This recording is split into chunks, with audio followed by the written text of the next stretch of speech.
everyone. Thanks so much for joining me for this week's episode of When I Grew Up. On today's episode, it is my pleasure to introduce you to my guest, Kevin Chan. Hey, Kevin, how are you? Hey, Blair, great to see you. We're just 12 hours apart because I'm over here in Singapore, so different time zones. Let me tell you how excited I am. I told my husband today, hey, today is my first international interview. Awesome. Well, hope it's a good one. It's going to be great. So for those of you listening right now, I am recording on a Friday evening at 9 p.m. and Kevin is meeting me on the following day, Saturday morning, where he is in Singapore at 9 a.m. So Kevin, again, thank you so much for making the time to talk with me today. Absolutely. I'm excited. Well, without further ado, Kevin, could you tell me a little bit more about why you're here and what you do? Yeah, sure. So I think why I'm here, I think just here to kind of share a little bit about my career path and like maybe things I've done, and maybe share just a little bit because I feel like it's a bit of an unknown world, especially when I was growing up, and I still feel like it's a bit of like a hidden gem. So I do want to share that a little bit. And what I do is my official title, if you go out into the tech industry, I'm known as a pre-sales engineer. And here in my where I work at, I'm actually a pre-sales engineer manager. So I run a team of technical pre-sales engineers throughout Southeast Asia. And a lot of people they don't know what pre-sales engineer is. So I'm going to try to break that down. Yeah, it's so unknown. And I didn't discover pre-sales engineers till probably 5-6 years ago myself, to be honest. So before you go on though, so your company you work for is Citrix, correct? Citrix, yes. And Citrix is what kind of company? So we are a software company, first and foremost, and we started our roots in what's known as virtual desktops or VDI. So if you're more in the tech industry, but we've evolved along the way. And now we do things that are very cloud related. So we do things with secure access into corporate applications. And I've seen a lot of folks on this podcast who are probably from the medical field. So in that sense, I'm just going to try to tie in a little bit of relevance. So if you're in the medical field, a lot of chances you're probably using some sort of a patient record system. We call those EMRs. Very likely you're using something like Epic or Cerner or Allscripts as your EMR. Well, a lot of times you don't have direct access into these applications because you don't want patient information easily transferred to your laptop or to your cell phone because that could be very compromising. Yes. So we put in software solutions like Citrix that broker the connection in the middle. So it allows for like compliances to healthcare regulations.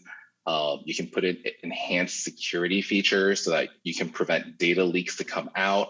And it also simplifies, like you don't have to install the software on your laptops or on your phone. So you can connect without having to worry about that any point in time. So you kind of take that into like all other major organizations, and that's how you would use us. Okay, wow, that's incredible. Again, things I never think about, but someone has to do them.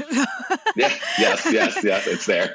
Okay, that's great. So, I mean, I definitely, I'm not in the medical field, but as you were explaining it, I can definitely see it in my head, right? Like just software systems that you need like that personal, or what is that? Private access or security access into something.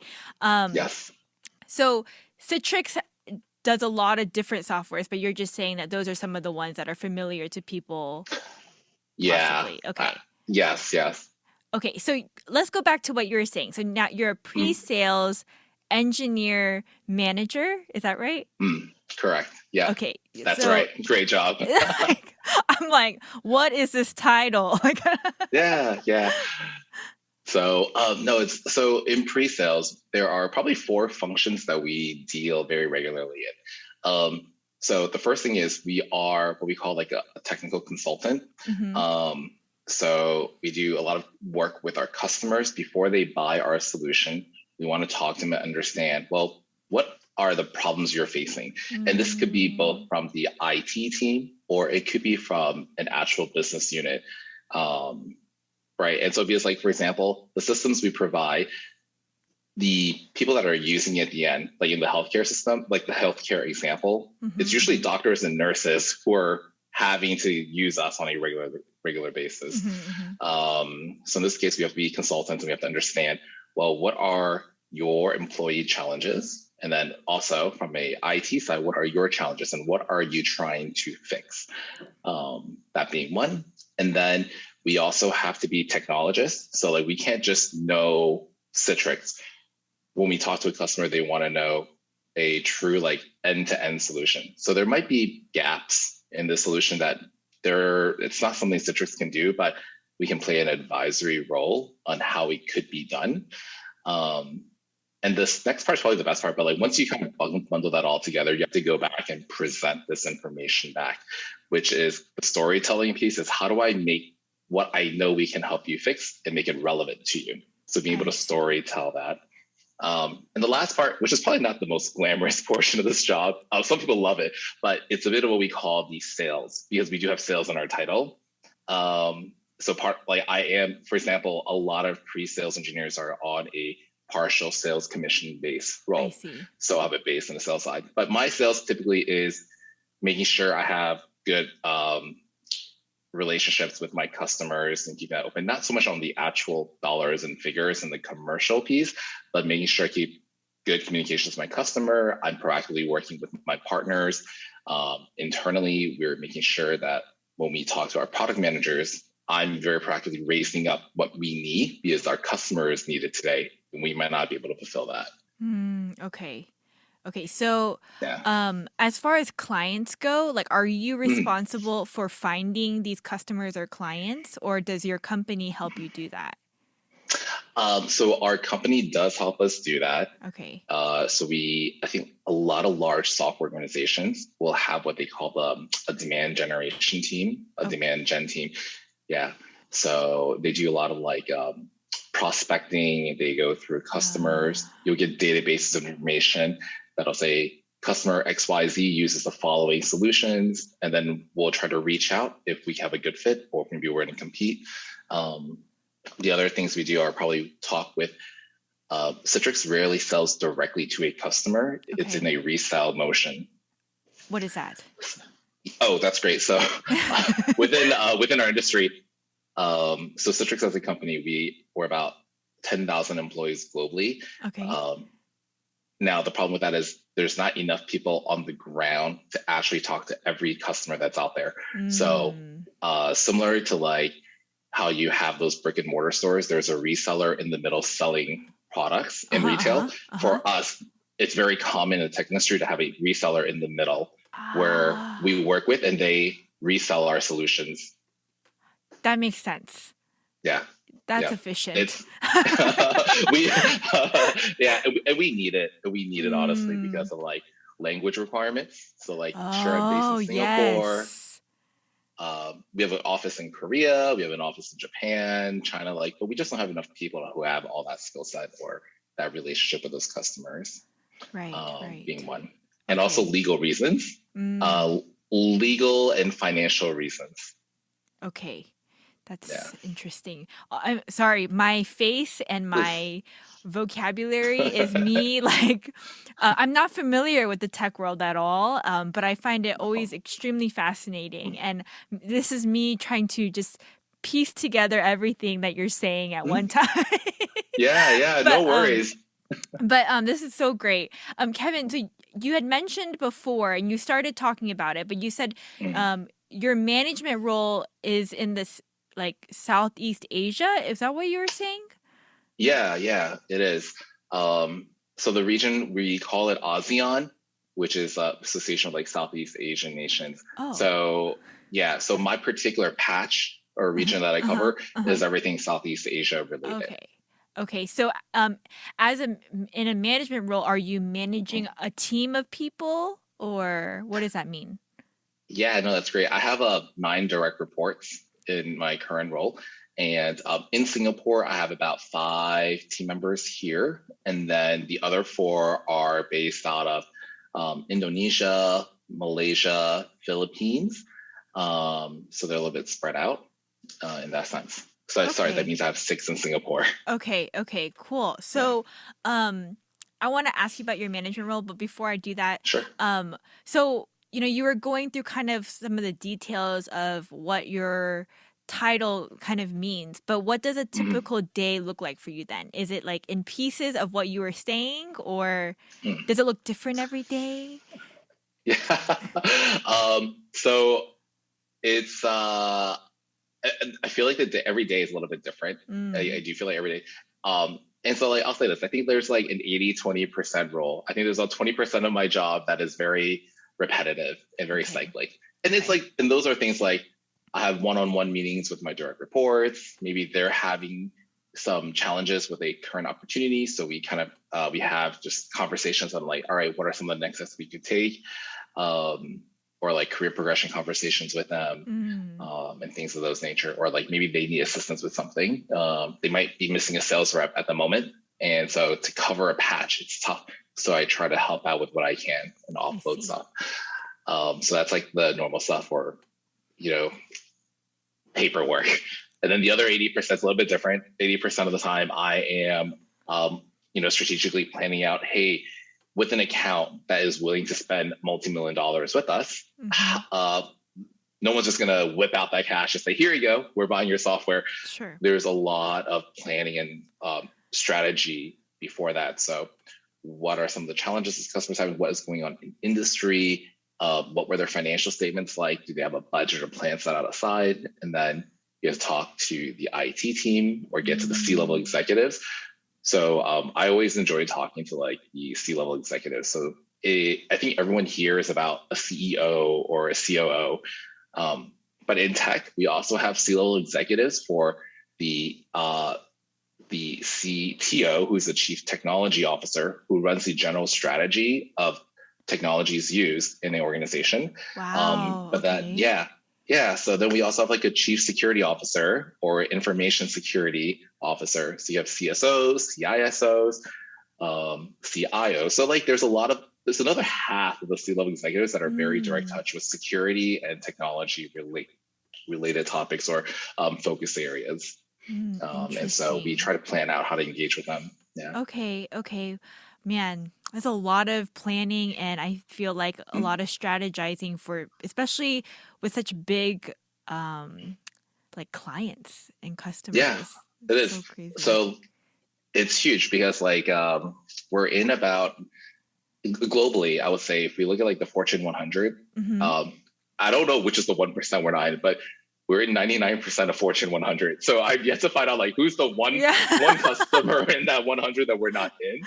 Um, but like when you're talking to these customers and you're trying to sell a multi-million-dollar deal, sales cycles typically take anywhere from like 9 to 18 months, depending on who you're talking to.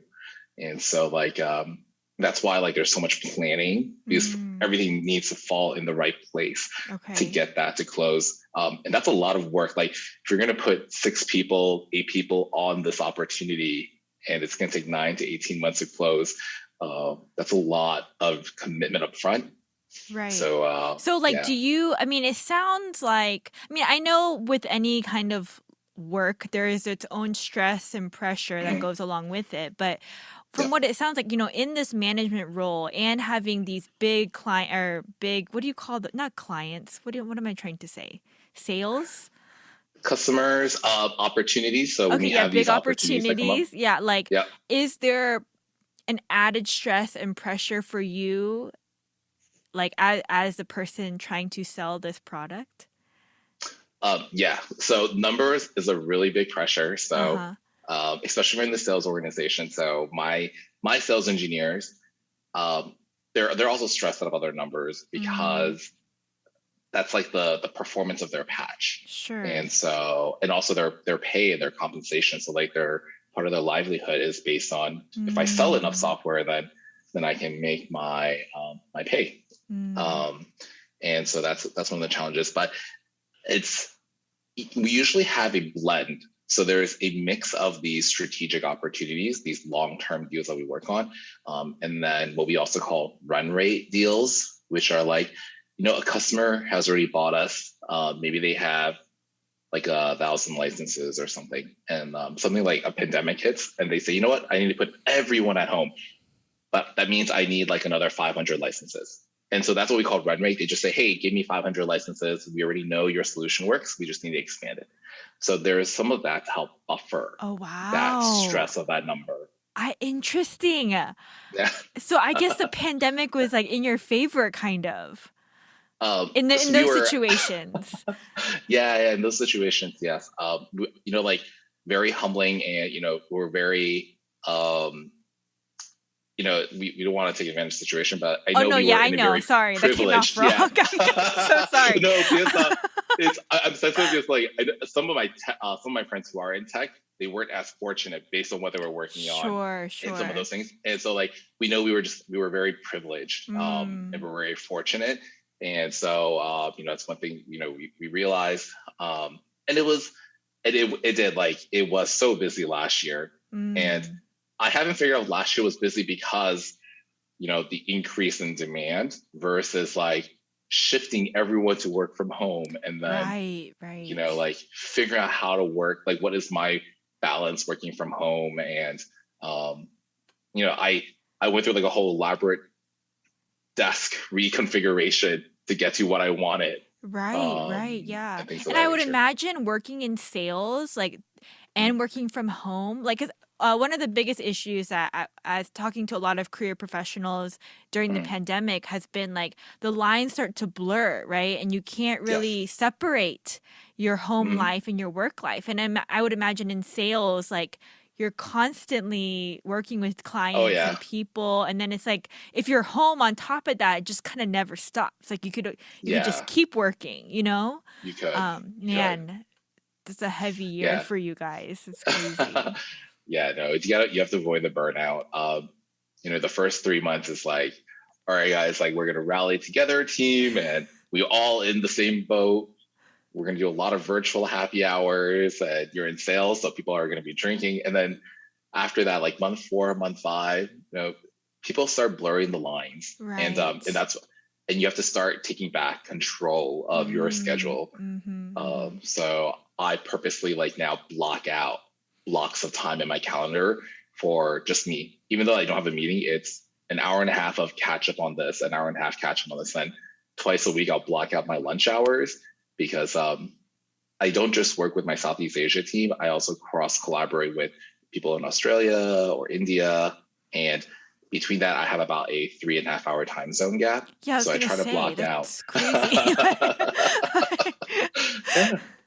Oh man. So, well, then even more so, I appreciate your time today, because no worries. It's a Saturday where you are. No, all good. Good. Well, okay. Well, I'm curious to hear about. So, how long have you been in Singapore then? I've been here about 2.5 years now. I'm just looking at the date. I'm trying to figure out, like, okay, August of this year will be my 3rd year in Singapore. Oh, wow. And then you're originally, did you mention before we started recording, you're from Florida? Yeah, so I was, so whichever is more convenient for me at the time. I'm born in New York. So I was born in New York City, and I lived there a few years. So when it's convenient, I tell everyone, yeah, I'm from New York. Yeah. When it's the other way, maybe we're talking about maybe we're talking about SBC, we're talking about football. I'm like, yeah, like I was raised up in Florida. So whatever plays to my advantage. And then you were working with Citrix while you were living in the States, and then they transferred you. Is that correct? Yes. Yeah. So my moving anniversary to Singapore is the same anniversary as when I started at Citrix. It just kind of happened that way. Wow. So come August of this year will be 10 years for me at Citrix. Oh, that's crazy. Okay. So, I mean, I would feel like that's a big move for me, but were you like totally for it, or when they presented this opportunity to you, what was your reaction? So the funny thing was, I initially had thought I initially didn't think I was going to get the role. So when this position was posted, it was internally announced that this role was open, and one of my mentors, and also he's quite senior to me. Okay. He had in mind a few people that would be, I think, good for this role in Singapore. He was looking at like a good career progression opportunity. Some people have been in their current roles, maybe 3 or 4 years, that he just wants to shake it up and get people out a little bit more. I was not in that list because I think I had been moving around a bit internally, doing different things already. So when I raised my hand up and I talked about it, the conversation was, I didn't even think you'd be interested, or I didn't think about you for this role. But he became one of my biggest supporters for the role. Oh, wow. Which was great. Yeah. But I knew the hiring manager is based in Asia. So even though he thought it was a great opportunity and a huge supporter, it really kind of depended if the hiring manager here would be open to the idea. And bold move on the hiring manager here, because he needed to hire someone with sales experience. And in my mind, actually, I've never done sales. Of this job role that you're asking me to do, I've done 80%, but the 20% that's all sales, I've never done this before. So before moving to Singapore, I had never done a sales role. I had never carried a quota or had a commission. I was always full-time and salaried base. So when I got the offer, I was a little stressed. And then I kept thinking, is this the right thing I'm doing? Is this a good career progression for me? Wow. I'm leaving my family in Florida and I'm moving all the way over here. So there were a lot of mixed emotions, and I had never been to Singapore before. Right. So I didn't have a chance to fly here to interview or, see what the city is like. So I was extended an offer without having visited ever before. Wow. Okay. So I'm just so curious now, because I want to know, because for me, that's such a bold and brave move. And I just, so you decided to take the job. Yep. So was it difficult to kind of transition to Singapore, or are you is your personality just kind of yeah, let's do it, or? Okay. So I think I sat down. I did a pretty long pros and cons list. It was not. Okay. It wasn't an immediate switch. Okay. It was, I sat down, and some of my friends who might be watching this podcast later, they'll probably think, "Oh God, that's so him. He would totally do that." Yeah. So I sat there and I created a pros and cons list of what happens if I move here? What happens if I don't move here? And there's so many things that I had to take into consideration. Because I moved over to Singapore, I'm employed under Citrix Singapore, or Asia Citrix, which means my 401k stops in the US. I can keep it there, but I can't continue contributing to it.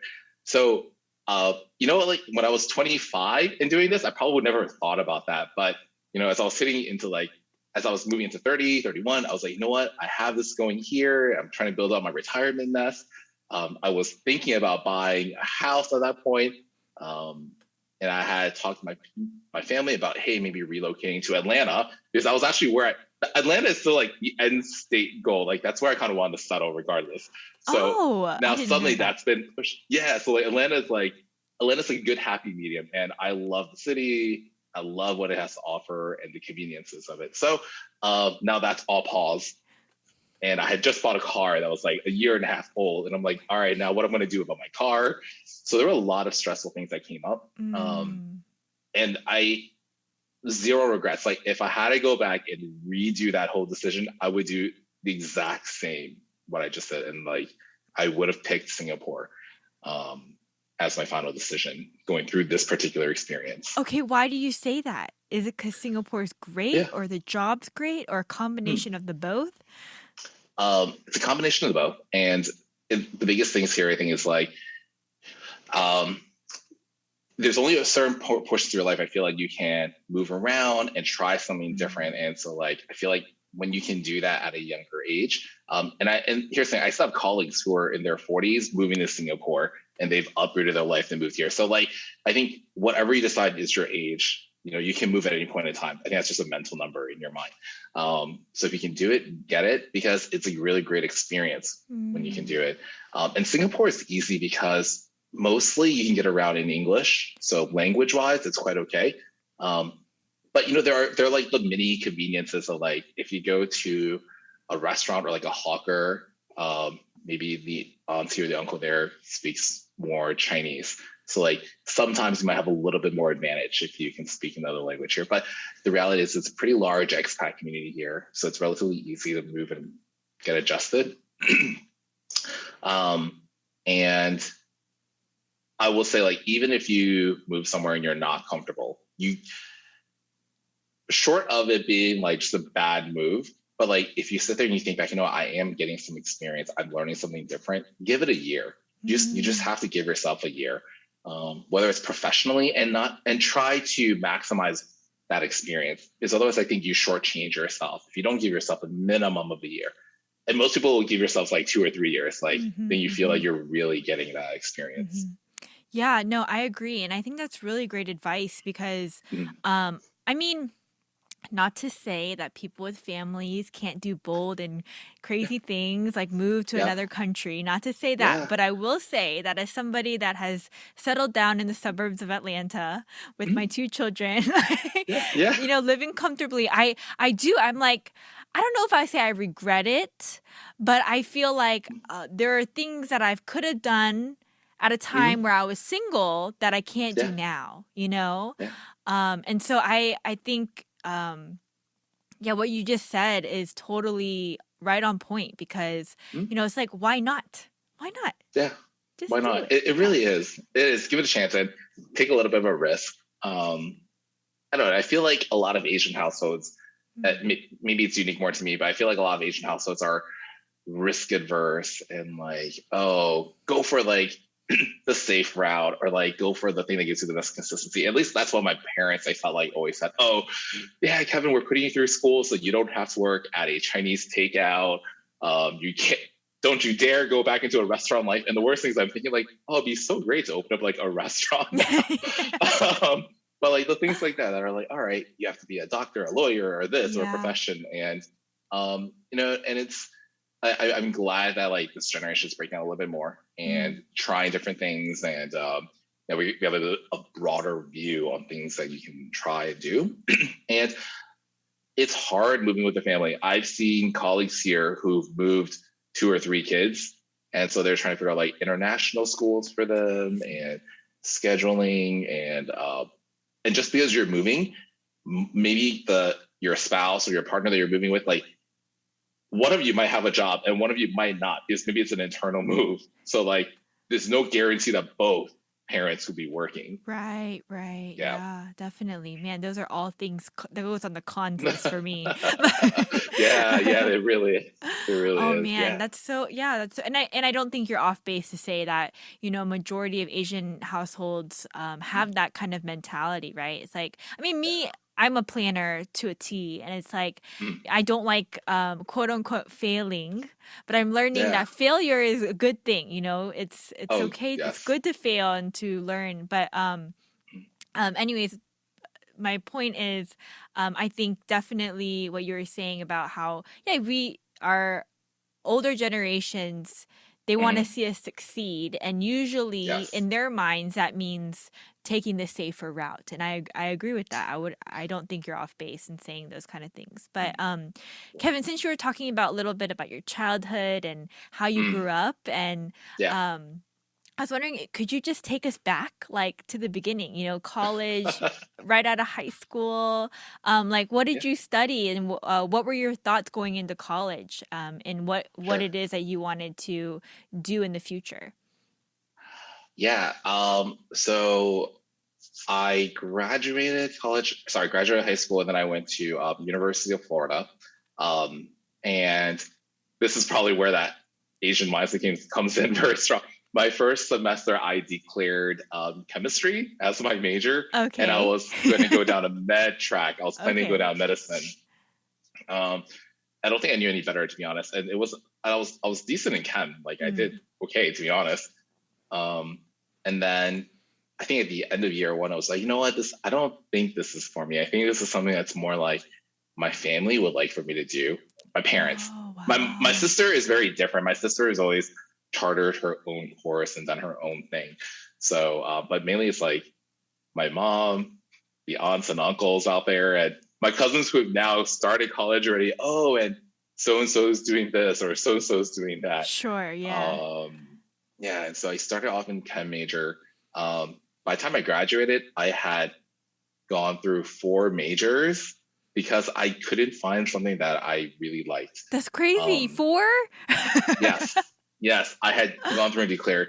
I had declared that I had temporarily declared accounting. Okay. And then I was like, wow, this is not for me either. And then because I was getting to my junior year or like late sophomore year, you have to declare some sort of major. You can't just keep floating around. So I temporarily declared East Asian Studies just to like give me some break and like figure out what I wanted to do. And then I ended up in finance as my undergrad. Okay. So I did okay. Actually, I did enjoy finance, but I never had aspirations to be like an investment banker. Okay. And as we were graduating, or as we were getting towards closer to graduation, those were some really rough years. I think it was like 2007, 2008. So it was a big global recession that was happening. It was a terrible time for a lot of people. It was rough. Like, and you would remember like people who got job offers graduating, their offers were rescinded and pulled. Yes, I had a friend who went through that. Terrible. Yeah.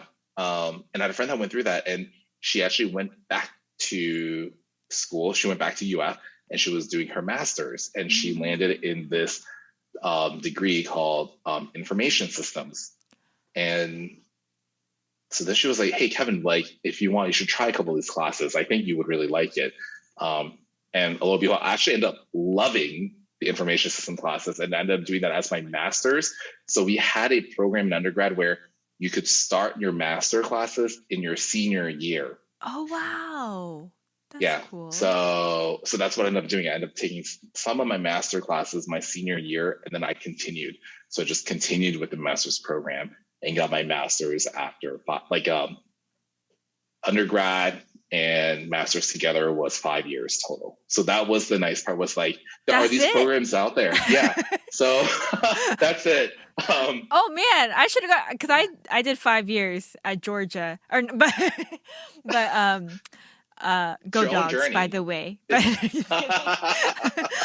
I'm like, oh wow, that's awesome. That's awesome. Okay, so you got your master's in information systems then? Yes. Very cool. So what did you love about these classes? Information systems was a lot more tech focused. Okay. And so like we had to learn a little bit around coding. So we did like C#, we did object-oriented coding, which was something I hadn't thought about. Like I'd see my friends who were in like the comp sci engineering, and I'm like, no, like that's probably not something I would enjoy. But this was a great happy medium because it was the original idea I think around this was that I would go into something that would kind of be the middleman between who is actually writing the program versus like a business that says, I need something to do X, Y, and Z. Typically, there's a communication gap between the business and the actual engineer. It's maybe too technical for the business unit to understand or explain, but usually you have someone in the middle that is a good translator and a good, who can take the requirements and go back to the engineer and say, this is what the customer actually needs, X, Y, Z, and then in reverse. Okay. That makes sense. That's cool. Man. So this master's program, is it like something, do you know if this is something that is available like nationwide, or is this like particular to UF, or? I don't think it's particular to UF. If you look like in any university you go to, there's a good chance that there's some sort of a partnership with the undergraduate college advisor and the master's program. Right. And so like there are constantly looking for candidates. Depending on the type of master's you're getting though, you might need to have some sort of a real work experience. Like I think it makes sense if you're getting your MBA to have a few years of working experience before you pursue that. I think in any master's it helps, but because of the economic times at the time we were at, it helped me also delay having to look for a job in that 2009 timeframe, where 2008, 2009, where the economy was just so bad. So it gave me a chance to kind of delay that job pursuit, but it gave me a chance to obtain a skill set that was very relevant as I was looking for a job. Yeah, that makes sense. That makes sense. And you got that's, I mean, and then after, when you're ready to apply for jobs too, you have that master's degree already. But so are you saying that there's no undergrad program for this particular, what you're talking about? There is actually an Okay. undergrad program as well. Okay. Yeah, and I just wasn't aware of it. So I wish I had been more aware of it, to be honest. But what was interesting is like having learned a lot of things in finance as part of my undergrad, learning how to build out business models, learning about how to understand like flows of funds coming in and out. It actually gave me a good sense like when I moved into consulting, or even right now my current role as a sales engineer, when I take business outcomes that I'm looking for, when someone says, hey, I'm looking to do a cost reduction of XYZ, I actually can build out a model or understand that model better, which is my finance background. Wow. But when they start saying like what's available, how does this work technically, then my information systems background comes in, and it really helps give me both worlds I can look at or talking to. No, yeah, I mean, I'm like in awe because that just seems like a perfect marriage of the two for your particular position and your job. Yeah. Yes. So like after graduating, did you know what kind of job you were looking for, or how does that work in the tech world? I'm not really sure. Like, I mean, I would imagine you just, go search for available jobs, but so the funny thing was when I just as I was about to graduate, like my final semester, my aspiration at the time was, oh, this would be great. I'm gonna apply for a job at the Treasury, and I'll work in the IT department for the Treasury because you can't get more finance and tech. And I bombed that interview. I bombed it so hard. Like the United States Treasury? Yeah. Yep. Okay. The U.S. Treasury. I would never imagine someone wanting to apply there, but that's cool. You're so cool, Kevin. That's cool. Okay, even though you bombed it, like I just feel like even the goal of doing that is saying a lot about a person. But anyways, okay, continue. You didn't do well at the interview. No, I did do well, and it's okay. Basically, things happen for a reason. Whatever it is. Absolutely, yes. There's always a reason. So I ended up finding another opportunity in South Florida, which was with Office Depot. And I did end up working back in like their IT department, but more on the operation side. So what was nice was like everything I learned through information system was so very relevant with what I was doing there. And so I was more of I think the easiest way to put it was like an IT business analyst. So the role I was there, and I was looking at how improve some of the processes they were doing, what were the tech systems they were using, and it's also a big retail. I mean, Office Depot is basically a retail organization, so a lot of what they're doing impacts the retail stores or their online retail. So at the same time, there's a lot of finances that are coming in. I didn't touch so much on that, but like I can see where it's all very related. And I'm sorry, Kevin, can I just interrupt you real quick before you continue? So I want to assume I know what you mean by like IT and like your like master's degree like played a big part, but I kind of am realizing I don't think I really know what that is. Like okay. What information systems does, and like IT. I mean, I know you mentioned it's like the in between like coding and the other stuff, but could you explain just a little bit more? Is that sorry? Yeah, no, definitely. IT is a very broad name, by the way. IT is like saying, oh yeah, I'm in healthcare, or like, oh yeah, it's literally that broad. It's that broad. So like when we talk about IT, so information systems typically someone who's dealing with this is so bad, but we say we're dealing with systems, but these are like back end. they're back in like large software systems that exist. Okay. So like I don't know if you're using like Verizon. I'll use Verizon as an example. Verizon's been around a really long time, but for them to have their customer record management systems that they have, or for them to use their Okay. billing systems. Those are what we call systems in the tech world. I see. Yeah. Okay. And then so for Home Depot, you're Yes. saying for Home Depot, you were doing a lot of their Office Depot. Oh, sorry, Office Depot. Actually, no, my sister says the same thing all the time. Oh yeah, didn't you work at Home Depot? I'm so sorry. No, don't worry. It's okay, you know it's what's okay. funny? When you said it, though, I registered in my head as Home Depot, and I thought, isn't Home Depot based here in Atlanta? Is what I was thinking. But Yeah. but okay, sorry, Office Depot. Yeah. You were working in their IT department. The IT department, yeah. And I was actually on their operations team. So actually, what I was handling was their help desk. So okay. Yeah, so we had the level 1 help desk engineers, the help desk providers. You call in, hey, I have an issue. They help troubleshoot. Now, every large organization has their back-end IT. So like when you have a problem with your computer, you call in, or hey, my register, my point of sale system is down. You call into IT, and your back-end IT helps. And so my job was actually managing the IT system and managing the help desk portion. Because we were getting you get massive thousands of calls in a month, and that translates into dollars per hour or per minute that you're losing. And so what do you do to help reduce that or improve that or help that go down? So that's what I was analyzing at the time. Oh, that's cool. Yeah. Now I understand a little better. Okay. Yeah. So it's a little bit different, yeah. Okay, so then after that, what happened? After your stint at Office Depot. Did it again. No worries. The third time's a charm. It'll happen again before this time. Sorry. No, don't worry, not at all. And so what happened afterward was at that period of time, it was also kind of tough to get full-time employment opportunities.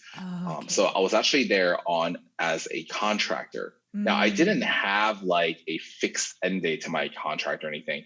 So I was there as a contractor, and about 6-7 months in, this is where I look back, you know what?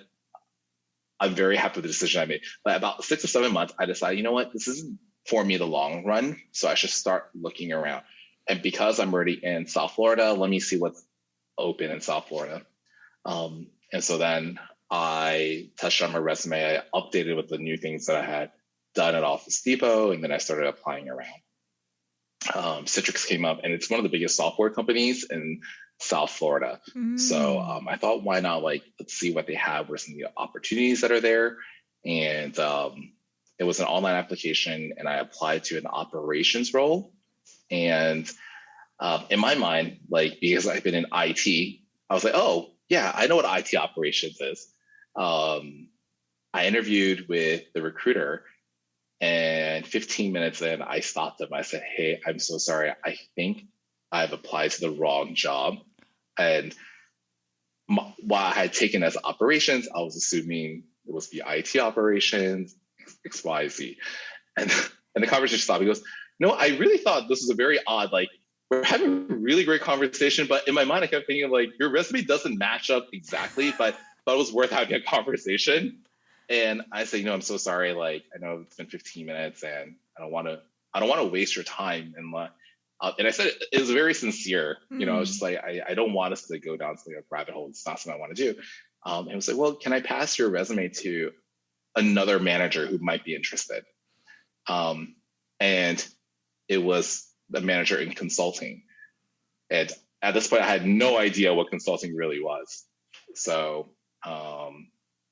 that was how my resume got passed. I interviewed with the consulting team there, and I think it worked out really well, because the more I heard about it, the more I was like, oh wow, this sounds like what I wanted to do before, but I still don't quite know, because everyone that's in consulting, you see movies about consultants, people are flying here, they're in their power suits when they come and leave, etc. But IT consulting is very different. It's not like that at all. You get all the travel and the perks around that. You get to talk to all different industries, which is great. And so I felt very fortunate that at month 6, month 7, I knew I was not going to be happy with this, and I wasn't going to get a conversion to a full-time employee. So that kind of pushed me to know hey, I'm not in the best health situation. I don't want to close off what's available to me. So let me start looking now. And so I was very lucky to interview with consulting. And then that's how I got into Citrix. I moved to Citrix as a entry-level consultant. Wow, that's incredible. I mean, what sticks out to me about that story though is like, that first recruiter that you're talking to that you had this genuine conversation with. And I just feel like you were probably just being yourself and they just no, and honestly, and I feel like, they probably felt like, hey, this guy has something to offer and I don't want to put him in a place that, maybe we're missing out. Citrix is missing out too. And I mean, would you say that's maybe what it was? Because for me, it's like, people miss out on opportunities all the time, but I feel like because they're nervous or they're, scared of new things. What do you think made that recruiter pass your resume on? I like to think how you put it so nicely, Blair. Oh, he must have saw something like you would be a good hire. I think so.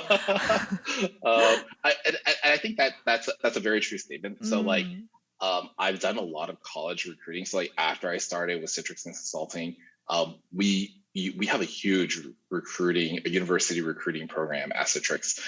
So I was very lucky. I was asked to help go out and do college recruiting, talk to students, and several times we just got candidates, who came and talked to us. And I said, wow, like consulting is not for this person, but will be so good if this manager or this person was in this person's team. Wow. And so like, a lot of times, like, if you're doing by good, like you want to hire good people, whether they're good fit for your team or not, because at some point you might be working with them.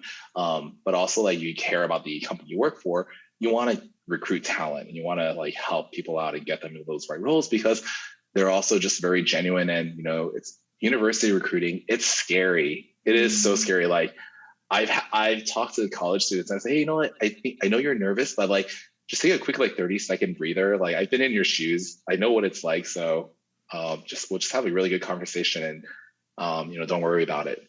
So I've seen that and it's tough. So sometimes it's good to just see an opportunity given out.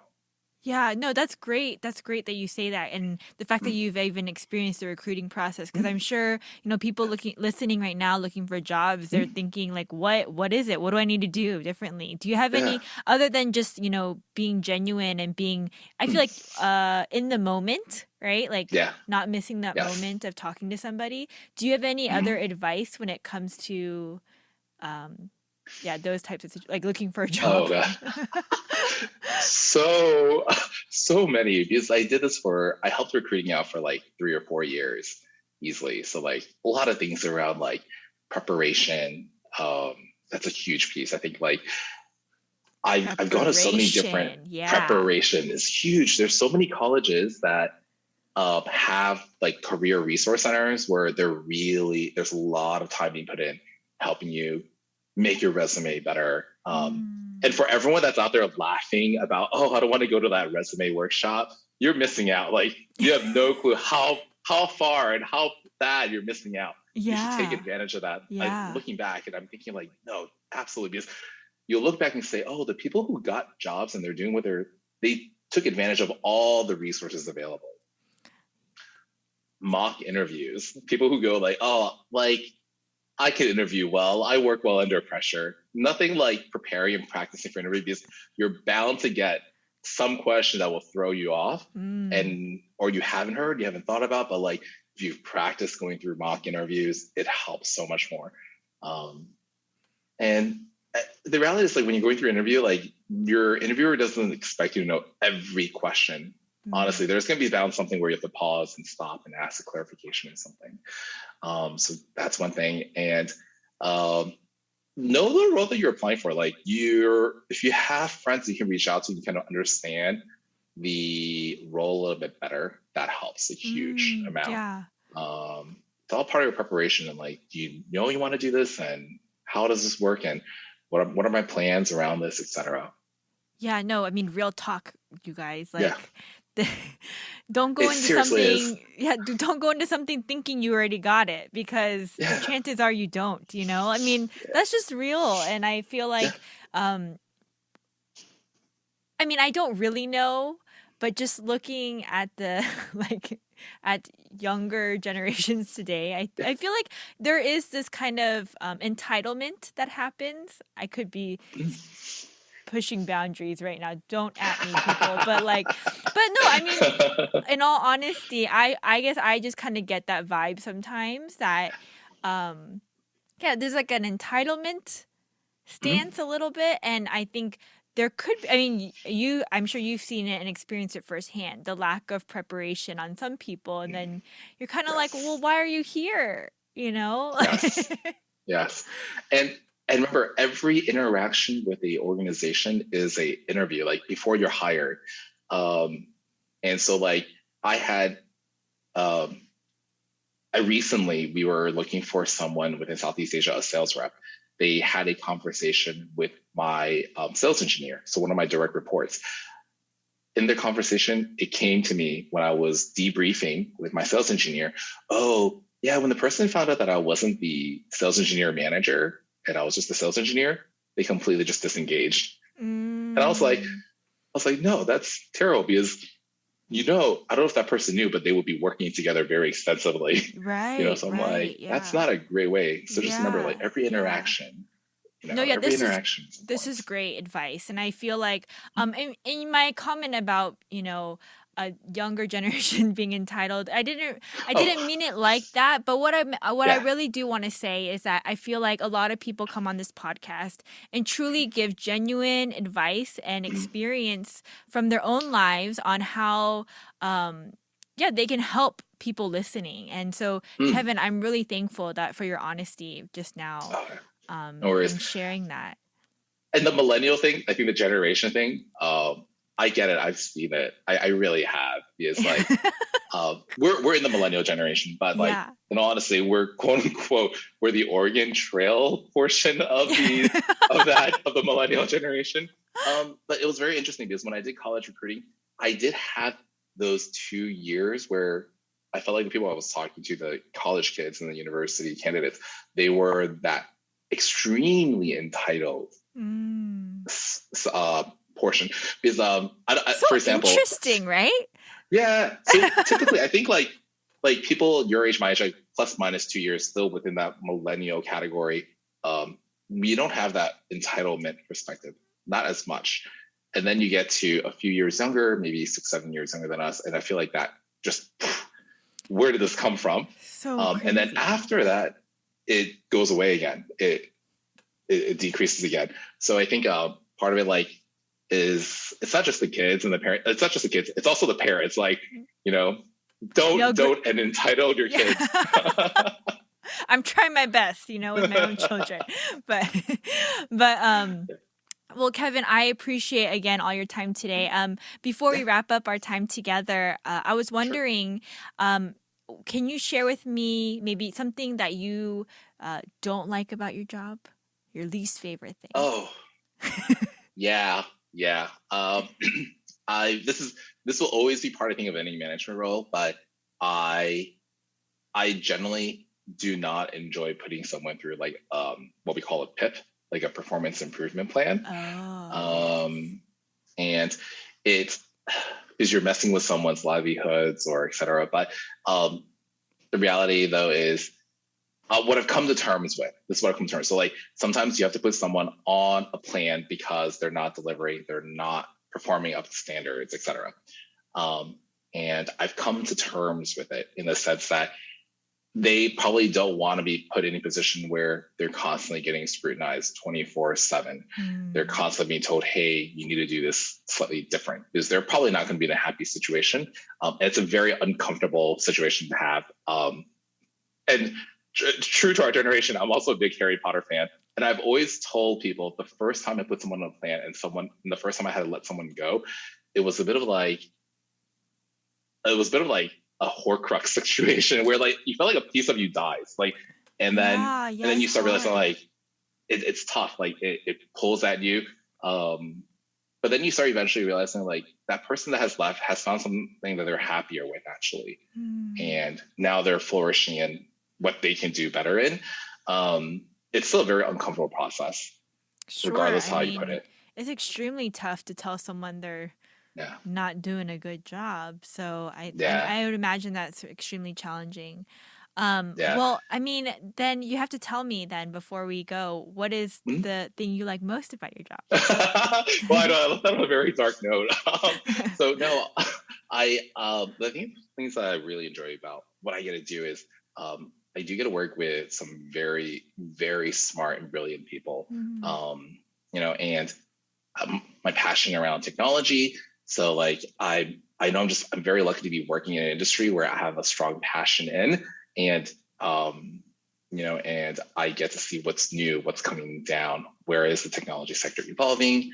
I do a lot of customer facing events, which I've always found like I I've done this test multiple times. I am not a I'm not naturally like a social person. I'm not naturally an extrovert. I'm a practice extrovert. By nature, I'm an introvert. Okay, because I was gonna Yeah, say it doesn't seem that way, but yeah. This comes from years of practice, a whole year of remote webcam, yeah, and yeah. talking to people. So I love being able to talk to a customer on a direct level, and I love being able to say, hey, how can technology help your business, and how can you do something differently? Wow. And because you start seeing the impacts. So like my personal interests have always been healthcare and education. So like, how can Mm. technology help healthcare? How can technology help education? And so like when we have a great success story and you have hospitals calling you back, or education systems saying, hey, this worked out really well, we're seeing the following things that are improving, it's very fulfilling in that sense. Wow. Yeah, no, it sounds like it. And as you were talking, I didn't even realize um like the bigger purpose and heart for your what it is that you do. And even just I mean, just in my head, it's just like, oh, technology is important and we all need it. But, Yeah. um, you know, the question that you ask, like, how can we help, Mhm. and make your lives easier is like, Yes. um, so awesome. It's so awesome. And Yeah. then you can do something about it, which is even cooler. Mhm. Um, Yeah. well, the last thing I want to ask Mhm. is, do you have any advice for somebody that is maybe thinking about, oh, maybe this job is something I might be interested in, or even just any life advice at all? Yeah. If you have the ability and you're in a good position, take a risk. Try something uncomfortable. I wish I had taken more risk, Mm. being one, trying something new. And if there's a job that you're interested in, then have like a real talk with yourself. Like, where am I qualified? How am I qualified? And your preparation when you kind of go into this opportunity. Is this is something like my niece is about to go into college. So we had a lot of these conversations, and Mm. it's, like, while there's one of you applying, there's several of you who are probably applying. And so the goal is, like, if you really want something, you want to be able to stand above your peers or the people who are applying as well. So when you're trying something new, if you're going to try it to the best of your ability. Don't give it like a Mm. half-hearted attempt. It's not just you who half-hearted. The person that you're interviewing with can also get that feeling, and they'll say, you know what, why? Um, and so try it out. Put your best effort forward. Take a risk. If it means moving, and you have the means to do it, try it. If Mm. and if it's not right now, there are so many opportunities that are global right now, and you don't have to physically relocate. So try something out different, and don't be afraid. That's the Yeah. biggest thing I can share. Yeah, no, I mean, all of that, it hit its home for me, taking risks and Mm-hmm. not being afraid that it's going to fail, because what if it Mm-hmm. doesn't? And what if it's Yeah. amazing? So, Yep. all really great stuff. Thank you so much again for your time today, Kevin. It's been Yep. wonderful meeting you. And Yeah. thank you for my very first international interview. No, you're very welcome. You're very welcome. Thanks so much for having me. Yeah, Kevin, if there's anybody that maybe is liked our conversation today, would you mind and they ask for more information about what you do, can I put them in contact with you? Would that be okay? Yeah, Absolutely. Anytime. You have my contact, you have my email. They're more than welcome to reach out. I have no problems. Like, you can tell I don't mind giving up a Saturday morning. Like I have a coffee right here that I can drink. So I love having these types of conversations. Awesome. I'm sure more people out there. Yeah. Yeah, absolutely. And thank you so much. So guys, you heard it here. If you have more questions about what it is that Kevin does, he will make time for you, even in Singapore. So please feel free to reach out and DM me through social media, or you can email me at podcastwigu@gmail.com and I will get you connected. All right, guys. Thanks again, Kevin. Until next time. Bye. Great. Thank you. Bye.